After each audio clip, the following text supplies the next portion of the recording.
Assalomu alaykum, biz YouTube tarmog'ida kuzatib borayotgan yurtdoshlar. 7-iyun Big Ben Navli Shoptoli yetilib pishdi mashq holati 2025-yil.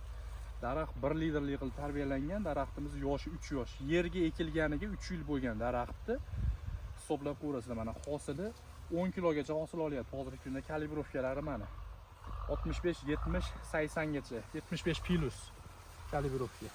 Mana hosili. Rosa qorayib, ezilib, hozir terim jarayoni bo'lyapti. To'rga 1 metr sxemada ekilgan bu bog'lar. Hammasiga bir xilda hosil.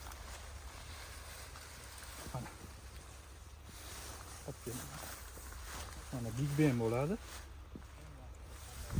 Buni ko'chatlarini bog' qilmoqchi bo'lganlar Agrosat profilidan xarid qilishlari mumkin. O'zimiz borib xuddi shu tarzda bog'ga berish xizmatlari bizda mavjud.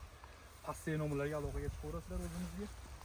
O'zimiz borib ekib, mevaga kirgizib, kattaroq gektarda bog'laring, yerlaring bo'ladigan bo'lsa, ham yo'q garantiyalarni qilib, mevaga kirgizib berishi bilan gaplashib, shartnoma asosida ham ish qilamiz. Aloqaga chiqaverasizlar o'zimizga. Mana Shoptolni holati.